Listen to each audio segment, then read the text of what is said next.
Correct ಬರ್ತಾ ಇದೆಯಾ? ಎಲ್ಲರಿಗೂ ನಮಸ್ಕಾರ ಮತ್ತು ನನ್ನ ಯೂಟ್ಯೂಬ್ ಚಾನಲ್ಗೆ ಸ್ವಾಗತ. ನಾವು ಕಂಪ್ಯೂಟ್ರಲ್ಲಿ ಅಥವಾ ಲ್ಯಾಪ್ಟಾಪಲ್ಲಿ ಏನಾದರೂ ಇಂಟರ್ನೆಟ್ ಯೂಸ್ ಮಾಡಬೇಕಂದ್ರೆ ಡೈರೆಕ್ಟಾಗಿ ಲ್ಯಾನ್ ಕೇಬಲ್ದು ಯೂಸ್ ಮಾಡ್ಬೋದು, ಇಲ್ಲಾಂದರೆ ಹಾಟ್ಸ್ಪಾಟಿಂದ ವೈಫೈ ಕನೆಕ್ಟ್ ಮಾಡ್ಬಿಟ್ಟು ಯೂಸ್ ಮಾಡ್ಬೋದು.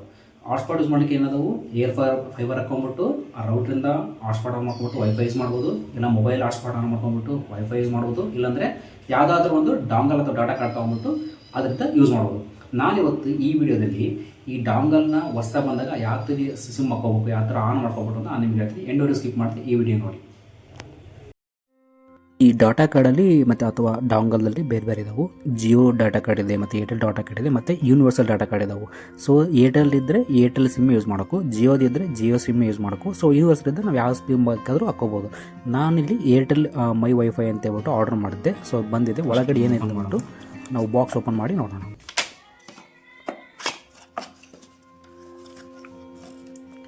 ಒಳಗಡೆ ಒಂದು ಸಿಮ್ ಕಾರ್ಡ್ ಕೊಟ್ಟಿದ್ದಾರೆ.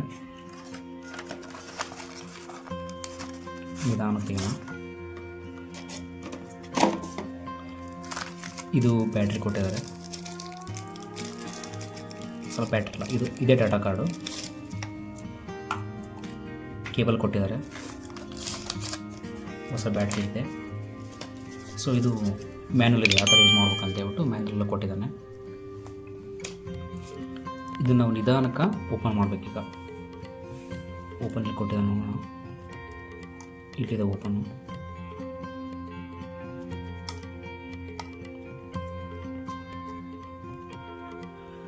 ಸ್ವಲ್ಪ ನಿಧಾನಕ್ಕೆ ಓಪನ್ ಮಾಡ್ಕೋಬೇಕು, ಇಲ್ಲಾಂದ್ರೆ ಸ್ವಲ್ಪ ಕಟ್ ಆಗಿಬಿಡುತ್ತೆ. ಓಕೆ, ಇದು ಓಪನ್ ಆಯಿತು. ಒಳಗಡೆ ಈ ಥರ ಇರುತ್ತೆ. ಸೊ ಇದು ಸಿಮ್ ಸ್ಲಾಟು. ಸೊ ಇದೊಂದು ಮೆಮೊರಿ ಕಾರ್ಡ್ ಕೊಟ್ಟಿರ್ತಾನೆ. ಅದ್ರ ಜೊತೆಗೆ ಒಂದು ಆಲ್ರೆಡಿ ಸಿಮ್ ಕಾರ್ಡ್ ಬಂದಿದೆ.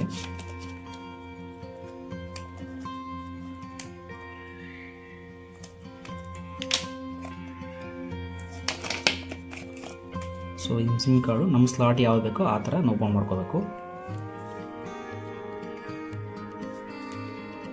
ಓಪನ್ ಮಾಡಿಕೊಂಡು ಇಲ್ಲಿ ಸ್ಲಾಟಲ್ಲಿ ಕೊಟ್ಟಿದ್ದಾನೆ ಯಾವ ಡೈರೆಕ್ಷನ್ ಹಾಕ್ಬೇಕಂತ ಹೇಳ್ಬಿಟ್ಟು, ಆ ಡೈರೆಕ್ಷನಲ್ಲಿ ನಾವು ಸಿಮ್ ಇನ್ಸರ್ಟ್ ಮಾಡ್ಬೇಕು ಅದರಲ್ಲಿ. ಓಕೆ, ಸಿಮ್ ಸ್ಲಾಟ್ ಓಪನ್ ಮಾಡೋಂಗೆ ಅಂತ ಹೇಳ್ತೀನಿ. ಸೊ ಈ ಥರ ಫಸ್ಟ್ ಮುಂಚೆಗೆ ಈ ಥರ ಇರುತ್ತೆ. ಸೊ ಇನ್ನು ಜಸ್ಟ್ ಪ್ರೆಸ್ ಮಾಡಿಬಿಟ್ಟು ಈ ಥರ ಮೇಲೆ ಓಪನ್ ಮಾಡ್ಕೊಂಡ್ರೆ ಇದು ಓಪನ್ ಆಗುತ್ತೆ. ಅದಾದ್ಮೇಲೆ ಕರೆಕ್ಟಾಗಿ ಸಿಮ್ ಇಟ್ಬಿಟ್ಟು ಇದನ್ನು ಲಾಕ್ ಮಾಡಬೇಕು.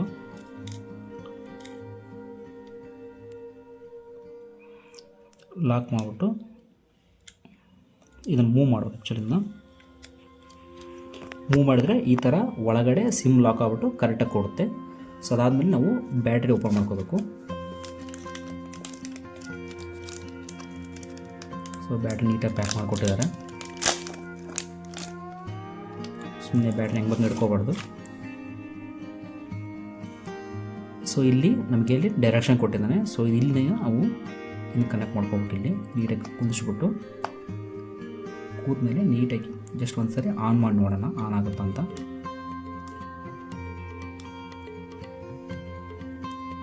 ಓಕೆ, ಆನ್ ಆಗ್ತಾಯಿದೆ. ಸೊ ನೀಟಾಗಿ ರೊಟೇಟ್ ಮಾಡ್ಕೊಂಬಿಟ್ಟು ಇದನ್ನ ಕವರ್ನ ವಾಪಸ್ ಮತ್ತೆ ಹಾಕೋಣ.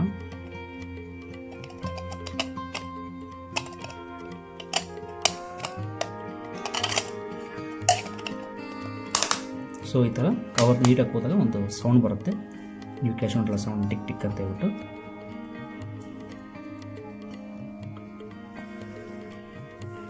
ಇದು ಕೇಬಲ್ಲು ಜೊತೆ ಕೊಟ್ಟಿದ್ದಾನೆ. ಆ ಜೊತೆಗೆ USB ಕೇಬಲ್ಲು ಚಾರ್ಜಿಂಗ್ ಮಾಡ್ಬೋದು ಮತ್ತು ಕನೆಕ್ಟ್ ಮಾಡ್ಕೋಬೋದು.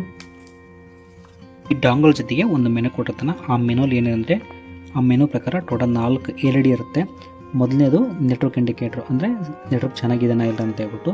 ಎರಡನೇದು ಕನೆಕ್ಷನ್ ಇಂಡಿಕೇಟ್ರು. ಮೂರನೇದು ವೈಫೈ ಇಂಡಿಕೇಟ್ರು. ನಾಲ್ಕನೇದು ಇಂಡಿಕೇಟ್ರ್ ಅಂದ್ಬಿಟ್ಟು VFS ಇಂಡಿಕೇಟ್ರ್ ಅಂತ ಹೇಳ್ಬಿಟ್ಟು. ನಾವೀಗ ಆನ್ ಮಾಡೋಣ. ಆನ್ ಮಾಡಿಬಿಟ್ಟು ಎಲೆಕ್ಟ್ರಿಕ್ ನೋಡೋಣ, ಸ್ಟೇಟಸ್ ನೋಡೋಣ. ಸ್ವಲ್ಪ ಪ್ರೆಸ್ ಮಾಡ್ಕೋಬೇಕು. ಓಕೆ, ಪ್ರೆಸ್ ಮಾಡಿದ ತಕ್ಷಣ ನಮಗೆ ಫಸ್ಟ್ ಬರೋದೆ ನೆಟ್ವರ್ಕ್ ಇಂಡಿಕೇಟ್ರು. ನೆಟ್ವರ್ಕ್ ಇಲ್ಲ ಅಂದರೆ ಅದು ರೆಡ್ ಕಲರ್ ಇರುತ್ತೆ. ನೆಟ್ವರ್ಕ್ ವೀಕ್ ಇತ್ತು ಅಂದರೆ 1 ಪಾಯಿಂಟು 2 ಪಾಯಿಂಟ್ ಇತ್ತು ಅಂದರೆ ಬ್ಲೂ ಕಲರ್ ಇರುತ್ತೆ. ನೋಡಿ ನಮ್ದು ಯಾವ ಇಂಡಿಕೇಟರ್ ಬರುತ್ತೆ ಅಂತ ಹೇಳ್ಬಿಟ್ಟು. ಬ್ಲೂ ಆಯಿತು. ಗ್ರೀನ್ ಕಲರ್ ಇದೆ. ಗ್ರೀನ್ ಕಲರ್ ಇದೆ ಅಂದರೆ ನೆಟ್ವರ್ಕು ಚೆನ್ನಾಗಿದೆ ಅಂತ ಹೇಳ್ಬಿಟ್ಟು. ಎರಡನೇ ಇಂಡಿಕೇಟ್ರ್ ಅಂದ್ಬಿಟ್ಟು ಕನೆಕ್ಷನ್ ಇಂಡಿಕೇಟ್ರು. ಎರಡನೇ ಇಂಡಿಕೇಟ್ರು ಬಂದ್ಬಿಟ್ಟು ಅದು ವೈಟ್ ಕಲರ್ ಇರುತ್ತೆ. ಇದು ಆನ್ ಆಗಿದೆ ಅಂದರೆ ಡಾಟಾ ಅಂದರೆ ಕನೆಕ್ಟ್ ಆಗಿಲ್ಲ, ಬೇರೆ ಯಾವುದೇ ಡಿವೈಸ್ಗೂ ಕನೆಕ್ಟ್ ಆಗಿಲ್ಲ. ಕನೆಕ್ಟ್ ಆಗಿದರೆ ಯಾವ ಥರ ತೋರಿಸುತ್ತೆ ನೋಡೋಣ ಈಗ. ಓಕೆ, ನಾವು ಬೇರೆ ಯಾವುದಾದ್ರು ಡಿವೈಸ್ಗೆ ಕನೆಕ್ಟ್ ಮಾಡಿದಾಗ ಕನೆಕ್ಟ್ ಆಗಿದೆ, ಡಾಟಾ ಕ್ಯಾರಿ ಆಗ್ತದೆ ಅಂತ ಹೇಳ್ಬಿಟ್ಟು, ಅಂದರೆ ಟ್ರಾನ್ಸ್ಮಿಟರ್ ಮತ್ತು ರಿಸೀವರ್ ಆಗ್ತದೆ ಅಂತ ಹೇಳ್ಬಿಟ್ಟು. ಇದು ಆಫ್ ಆಗಿತ್ತು ಅಂದರೆ ಯಾವುದೋ ಡಿವೈಸು ಇದಾಗಿಲ್ಲ ಅಂತ ಹೇಳ್ಬಿಟ್ಟು. ಮೂರನೇ ಬಂದ್ಬಿಟ್ಟು ಇದು ವೈಫೈ ಇಂಡಿಕೇಟ್ರು. ಇದು ಆನ್ ಇತ್ತು ಅಂದರೆ ನಾವು ಈ ಡಿವೈಸ್ನ ಬೇರೆ ಯಾವ ಡಿವೈಸ್ಗಾದರೂ ಕನೆಕ್ಟ್ ಮಾಡ್ಕೋಬೋದು. ಆಫ್ ಇತ್ತಂದರೆ ಬೇರೆ ಡಿವೈಸ್ಗೆ ನಾವು ಕನೆಕ್ಟ್ ಮಾಡ್ಕೊಳಕ್ಕಾಗಲ್ಲ. ನಾಲ್ಕನೇದು VFS ಇಂಡಿಕೇಟ್ರು. VFS ಇಂಡಿಕೇಟ್ರು ಯಾವಾಗಲೂ ಆನ್ ಇರಲ್ಲ, ಯಾಕಂದರೆ ಬ್ಯಾಟ್ರಿ ಸೇವರ್ಗೋಸ್ಕರ ಆಫ್ ಆಗುತ್ತೆ. ನಾವು VFS ಇಂಡಿಕೇಟ್ರ್ ಆನ್ ಮಾಡಬೇಕಂದ್ರೆ ಪಕ್ಕದಲ್ಲೊಂದು ಬಟನ್ ಕೊಟ್ಟಿದೆ, ಬಟನ್ ಪ್ರೆಸ್ ಮಾಡಿದರೆ ನಮಗೆ ಅದು VFS ಇಂಡಿಕೇಟ್ರು ಆನ್ ಆಗಿದೆ. ನೆಟ್ವರ್ಕ್ ಚೆನ್ನಾಗಿದೆ, ನನ್ನ ಡಿವೈಸ್ ಕನೆಕ್ಟ್ ಆಗಿದೆ, ಡಾಟಾನ ಕ್ಯಾರಿ ಆಗ್ತಾಯಿದೆ ನಮಗೀಗ. ಓಲ್ಡ್ ಡಾಟಾ ಕಾರ್ಡಲ್ಲಿ ಪಾಸ್ವರ್ಡ್ ಏನು ಮಾಡ್ತಾಯಿದ್ರು ಅಂದರೆ, ನಾವು ಬ್ಯಾಟ್ರಿ ತಕ್ಷಣ ಕೆಳಗಡೆ ಪಾಸ್ವರ್ಡ್ ಕೊಡ್ತಾಯಿದ್ರು, ಕೀ ಪಾಸ್ವರ್ಡ್ ಅಂತ ಹೇಳ್ಬಿಟ್ಟು. ಈ ನ್ಯೂ ಡಿವೈಸಲ್ಲಿ ಪಾಸ್ವರ್ಡ್ ಆ ಥರ ಕೊಡ್ತಾಯಿಲ್ಲ, ಸ್ಕ್ಯಾನರ್ ಕೊಟ್ಟಿದ್ದಾನೆ. ಆ ಪಾಸ್ವರ್ಡ್ ಏನು ತಿಳ್ಕೊಂಡ್ರೆ, ಸೊ ಫಸ್ಟ್ ನಾವು USB ಕೇಬಲ್ ಕನೆಕ್ಟ್ ಮಾಡ್ಕೊಂಡು ಲ್ಯಾಪ್ಟಾಪಿಗೆ ಕನೆಕ್ಟ್ ಮಾಡಿಕೊಂಡು, ಲ್ಯಾಪ್ಟಾಪಲ್ಲಿ ಈಗ ಡಾಟಾ ಕಾರ್ಡಿಂದ ಆ ಲ್ಯಾಪ್ಟಾಪ್ USB ಕೇಬಲ್ ಕನೆಕ್ಟ್ ಮಾಡಿದ್ಮೇಲೆ ಕನೆಕ್ಟ್ ಮಾಡ್ಕೊತೀವಿ. USB ಕನೆಕ್ಟ್ ಮಾಡ್ಕೊಂಡಾದ್ಮೇಲೆ ಯಾವುದೋ ಒಂದು ಬ್ರೌಸರ್ ಓಪನ್ ಮಾಡ್ಕೊಬಿಟ್ಟು IP ಹಾಕ್ಬೇಕು, 192.168.1.1 ಅಂತ ಹೇಳ್ಬಿಟ್ಟು. ಈ IP ಆಲ್ರೆಡಿ ನಾವು ಮೆನುವಲ್ಲೇ ಕೊಟ್ಟಿದ್ದಾನೆ. IP ಹಾಕಿ ಮೇಲೆ ಎಂಟ್ರಿ ಮಾಡಬೇಕು. ಎಂಟ್ರಿ ಮಾಡಿದ್ಮೇಲೆ ಇಲ್ಲಿ ನೋಡ್ಬೋದು ಲೆಫ್ಟ್ ಸೈಡಲ್ಲಿ ಒಂದು ಸ್ಕ್ಯಾನರ್ ಕೊಟ್ಟಿದ್ದಾನೆ. ಈ ಸ್ಕ್ಯಾನರ್ನ ನಾವು ಬೇರೆ ನಮ್ಮ ಮೊಬೈಲಲ್ಲಿ ಸ್ಕ್ಯಾನ್ ಮಾಡಿಕೊಂಡ್ರೆ ಅಲ್ಲಿ ನಮಗೆ ಈ ಡಾಟಾ ಕಾರ್ಡ್ದು ಪಾಸ್ವರ್ಡ್ ತೋರಿಸುತ್ತೆ ಕನೆಕ್ಟ್ ಮಾಡ್ಕೊಂಡ ತಕ್ಷಣ. ಮತ್ತು ಇಲ್ಲಿ ಏನು ಕೊಟ್ಟಿದ್ದಾನೆ, ಇದನ್ನ ನಾವು ಕ್ಲಿಕ್ ಮಾಡಿದ ತಕ್ಷಣ ಡಿಸ್ಕನೆಕ್ಟ್ ಮಾಡ್ಕೋಬೋದು. ಇಲ್ಲಿ ಮತ್ತೆ SMS ಕೊಟ್ಟಿದ್ದಾನೆ, ಅಪ್ಡೇಟ್ ಕೊಟ್ಟಿದ್ದಾನೆ, ಸೆಟ್ಟಿಂಗ್ಸ್ ಕೊಟ್ಟಿದ್ದಾನೆ, ಕಾಂಟ್ಯಾಕ್ಟ್ ಕೊಟ್ಟಿದ್ದಾನೆ. ಇಲ್ಲಿ ನೋಡ್ಬೋದು ಈಗ ಬ್ಯಾಟ್ರಿ ಚಾರ್ಜ್ ಆಗ್ತಾಯಿದೆ. ನಂದು ಬ್ಯಾಟ್ರಿ ಆಲ್ರೆಡಿ 81% ಇದೆ, ಮತ್ತು ಇನ್ನು ಚಾರ್ಜಿಂಗ್ ಸಹ ತೋರಿಸ್ತಾ ಇದೆ. ನೆಟ್ವರ್ಕು 2 ಪಾಯಿಂಟ್ ಇದೆ. ಸೊ ಈ ಥರ ಎಲ್ಲ ನಾವು ನೋಡ್ಕೋಬೋದು. ನಾವಿಲ್ಲಿ ಆನ್ ಮಾಡಿ ಮೊಬೈಲಲ್ಲಿ ಪಾಸ್ವರ್ಡ್ ನೋಟ್ ಮಾಡ್ಕೊಂಡಾದ್ಮೇಲೆ ನಾವು ಲ್ಯಾನ್ ಕೇಬಲ್ ಡಿಸ್ಕನೆಕ್ಟ್ ಮಾಡಿಕೊಂಡು ಈಗ ವೈಫೈ ಕನೆಕ್ಟ್ ಮಾಡ್ಕೊಳ್ಳೋಣ. ಲ್ಯಾಪ್ಟಾಪಲ್ಲಿ ಇಲ್ಲಿ ವೈಫೈ ಇದಿರುತ್ತಲ್ಲ, ಇಲ್ಲಿ ಕನೆಕ್ಟ್ ಮಾಡ್ಕೊಂಡ್ರೆ ಆಲ್ರೆಡಿ ನಾನು ಬಂದಿದೆ. ಇದೆ ಈಗ ವೈಫೈ ನನಗೆ ಕನೆಕ್ಟ್ ಮಾಡ್ಕೋಬೇಕು. ನಾನು ಪಾಸ್ವರ್ಡ್ ನೋಟ್ ಮಾಡ್ಕೊಂಡಿದ್ರೆ ಆಲ್ರೆಡಿ ನಾನು ಪಾಸ್ವರ್ಡ್ ಹಾಕ್ತಾಯಿದ್ದೀನಿ.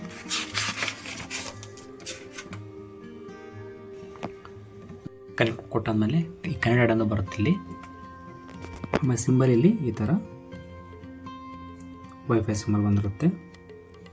ನಾವೀಗ ನೆಟ್ ವರ್ಕ್ ಆಗುತ್ತೆ ಅಂದ್ಬಿಟ್ಟು ಸರಿ ಚೆಕ್ ಮಾಡಿ ನೋಡೋಣ. ಈಗ ನೋಡ್ತಾ ಇದ್ದೀವಿ, ಈಗ ನೆಟ್ವರ್ಕ್ ಆಗುತ್ತೆ ಅಂತೇಳ್ಬಿಟ್ಟು ನಮ್ಮ ನೆಟ್ಟು ಚೆನ್ನಾಗಿ ವರ್ಕ್ ಆಗ್ತಾಯಿದೆ.